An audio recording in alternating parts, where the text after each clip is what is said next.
नमस्कार, आप देख रहे हैं आपका अपना चैनल द वंदे भारत। 14 सितंबर को पूरे देश में हिंदी दिवस के रूप में मनाया जाता है, क्योंकि आज ही के दिन 14 सितंबर 1949 के दिन हिंदी को राजभाषा का दर्जा मिला था। तब से हर साल ये तारीख हिंदी दिवस के रूप में मनाई जाती है। बहुत कम ही लोग जानते होंगे कि इस दिन का महत्व क्या है। आइए अब आपको इसके बारे में बताते हैं। हर साल 14 सितंबर को हिंदी दिवस मनाया जाता है। अंग्रेजी, स्पेनिश और मंदारिन के बाद हिंदी दुनिया में चौथा सबसे अधिक बोली जाने वाली भाषा है। हिंदी दिवस पर हर साल भारत के राष्ट्रपति भाषा के प्रति योगदान के लिए लोगों को राजभाषा पुरस्कार से सम्मानित करते हैं। भारत में हिंदी भाषा का इतिहास इंडो यूरोपियन भाषा परिवार के इंडो आर्यन शाखा से है, जिसे देवनागरी लिपि में भारत की आधिकारिक भाषाओं में से एक के रूप में लिखा गया है। आपको बता दें कि जब देश आजाद हुआ था, उसके बाद सबसे बड़ा सवाल भाषा को लेकर था। हम सब जानते हैं कि भारत में सैकड़ों भाषाएं और बोलियां बोली जाती हैं।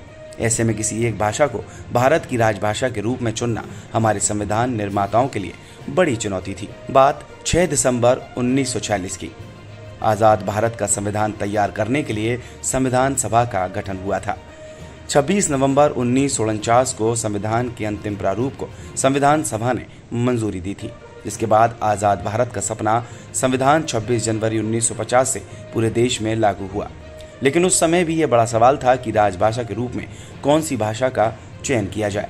बहुत सोच विचार किया गया, लेकिन उसके बाद हिंदी और अंग्रेजी को नए राष्ट्र की भाषा चुना गया। संविधान सभा ने देवनागरी लिपि में लिखी हिंदी को अंग्रेजी के साथ राष्ट्र की आधिकारिक भाषा के तौर पर स्वीकार किया था। लेकिन फिर 14 सितंबर 1949 को संविधान सभा ने एक मत से निर्णय लिया कि हिंदी ही भारत की राजभाषा होगी। तो भारतीय संविधान के भाग 17 के अध्याय की धारा 343(1) में यह वर्णित है कि संघ की राजभाषा हिंदी और लिपि देवनागरी होगी। वहीं 1918 में हिंदी साहित्य सम्मेलन में भारत के राष्ट्रपिता महात्मा गांधी ने हिंदी भाषा को राष्ट्रभाषा बनाने के लिए पहल की थी।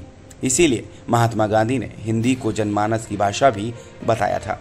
अगर आपको भी ये वीडियो पसंद आई हो तो इस वीडियो को लाइक कीजिए, शेयर कीजिए और हमारे चैनल को सब्सक्राइब कीजिए। नमस्कार।